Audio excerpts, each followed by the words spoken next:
This is the third panel. It's called Learning from Evaluation. And I'm Bish Sanyal. I introduced myself earlier in the day, so I won't again reintroduce myself. But let me just say quickly a few things about why we have this panel on learning from evaluation to celebrate Judith Tendler's event. As you know, that most of what Judith did before coming to MIT in 1984 was evaluation work for various types of agencies, development agencies. She worked as a consultant in many cases, and they sort of asked her to help, to give advice, what to do. And I think that when Judith came to MIT actually, and she didn't have much of academic experience. She had taught 1 year before in UC Irvine.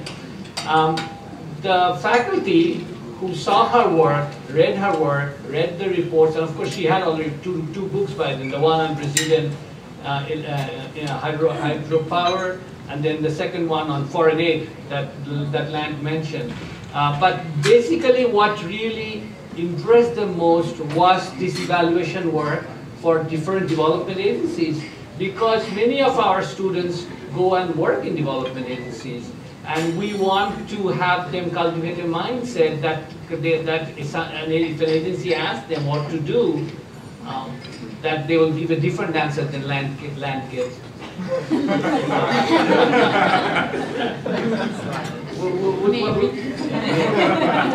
So anyway, I think that why Judith's evaluation work really stands out. I'll make three very quick points. One, I think, is this discipline that was imposed on her by these development agencies, like telling her when they hired her, tell us what to do. We don't want just general analysis. We don't want this depressing thought that nothing works. We have to still go and do something on the field. What should we do? And I think it's an incredible discipline to impose on yourself when you are doing a research question. It's not a general open research question. So I don't remember, I think Judith's work, I don't ever remember her proposing either that everything has to be changed, in a way, that nothing is working, everything has to be changed, or that she would say, oh, what is happening is the best practice. It can be a best practice and it can be replicated elsewhere. She would never propose a best practice, because it's so contextual. Practice is so contextual, and you have to understand the context, and then you know that it will vary. The second thing I want to say about her work that is very interesting in terms of evaluation work is that, in evaluation we often divide between the work of individuals, which we call agency in that way, organization, the role of organizations, and then the role of the larger political economy, of what's happening at that moment. And many cases, if you see economist work, often is more focused on the individual behavior. And that's what behavioral economics is. It's focused on why we do what we do. Right? It's not why organizations do what they do. And what is interesting about Judith's work is that it's not that she doesn't look at individuals as a role of leadership, as you know, that she has written about it in a very creative way. But it's not the will of an individual. The organizational setup, the political economic condition, they affect capabilities. And so I think that in her work, the three sort of come together, the role of individuals, the role of organizations, and political economy. And in that, bringing them together, I think her work relies on history. Ultimately, social science, we have nothing else but history as a basis of our knowledge. And so to go back to history, saying, okay, why did this happen before? Why this guy who was so successful at one moment wasn't successful in the past? What really happened changed? How come the same organization that performed badly was doing well before? And this was, as Lance left, I would have asked Land to explain the decline of performance of well-established bureaucracies, like in the United States. That would have been nice thing to know. So anyway, the historical part, I'll say that when Judith brings history in, she brings in history in evaluation, but not in a deterministic way. It's never, you are never put in a box that say, well, it's a historical reason, you don't have a good labor force, so you are stuck. Or you don't have discipline, so you are stuck. It's history, but it's contingent. and is always looking at historical moments, opportunities that are created for nations, localities, agencies to do a little bit better. And I think that's why development agencies love her work, national governments love her work, because she doesn't put them in this box that where you cannot get out from. It always gives you a hope of what to do.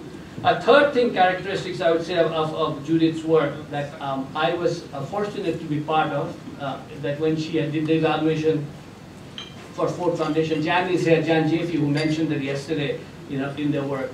This was an evaluation of Ford Foundation's 10 years of work on livelihood across 5 or 6 countries. And I was assistant professor. Judith said, Bish, why don't you do Bangladesh? Because you know Bengali, you can speak Bengali. And she was in charge of this project with Kenya, Egypt, India, Bangladesh, and Jordan. I don't remember how many countries. But what was interesting for me, and I think what I still try to understand from her, is when she looks across, evaluates like 10 countries, similar projects, but you know the context are different. Bangladesh and Jordan are not same, right? Even though they're doing implementing similar projects. She is able to identify a kind of a common thread that runs through this range of projects. And I'm always curious, how did she come to that common thread? In our case, the common thread that she came to was income-generating projects where basically Ford Foundation had essentially decided they're not going to work with government because it was the 1980s, government was terrible, and they want to work with non-governmental organizations and then do these income-generating projects. So Judith's question was, what happened to scale?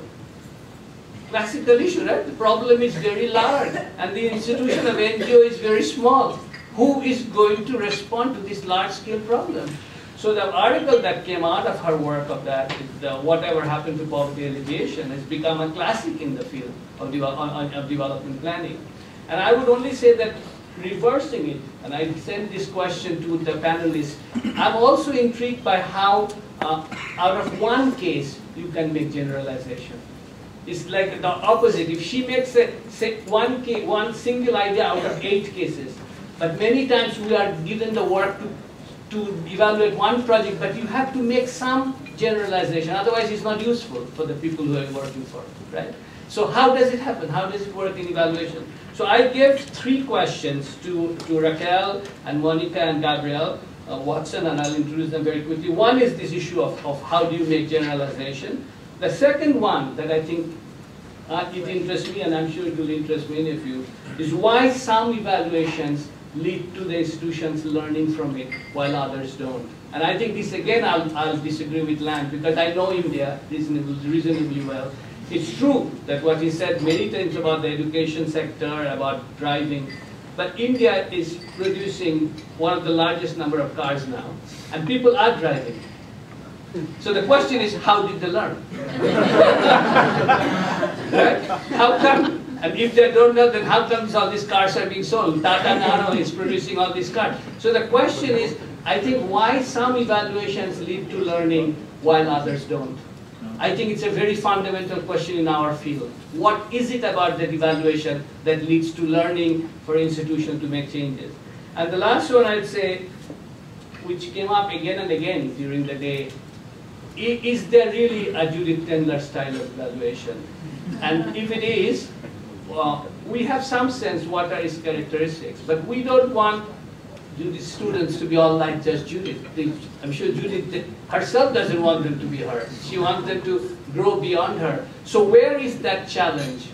What are the margins of Judith's work on which you think real intellectual challenges lie, that you will take the field one step forward? So with those 3 questions, let me ask our panelists, Raquel Gomez, who has a PhD from MIT in 2004, and well, this project sounds so good, I have to mention the project. Thesis was aimed at explaining how small and medium farmers of fresh fruit in Brazil managed to break into and thrive in highly demanding income market. They broke out of that lower equilibrium, right? And then she's now working for Oxfam America, where for the past 5 years she's been helping to guide a substantive advocacy on US policies that affect developing countries. and most recently as research manager for Oxfam's aid effectiveness team, another issue that and she's based in Washington, D.C. And then she'll be followed by Monica Romes. Monica is Judith's advisee and did masters in when did you finish? I think 2005. 2005, okay. And she'd now become a consultant to the World Bank and shortly thereafter working with the Inter-American Development Bank. And she designs and evaluates local economic development projects throughout Latin America, and of course still relies on Judith for advice. Gabriela Watson, she built evaluation and strategic learning systems for policy advocacy campaigns at Oxfam America, and she's based in town, so we are able to sometimes call on her to come to our classes or send our students there for doing work with her.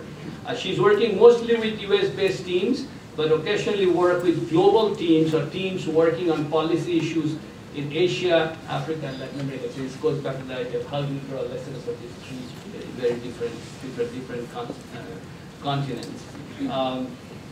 She has worked as a consultant and co-authored 2 books on these issues, been managing director of a small human rights group in Ecuador, working with indigenous organizations on Amazonian oil developmental issues, and way back when, she consulted with the World Bank on quote-unquote participation in water and sanitation project, which is a classic, which is still music. So it's a wonderful, wonderful opportunity for us to hear. So let's go first with Rebecca. Thanks, Steve.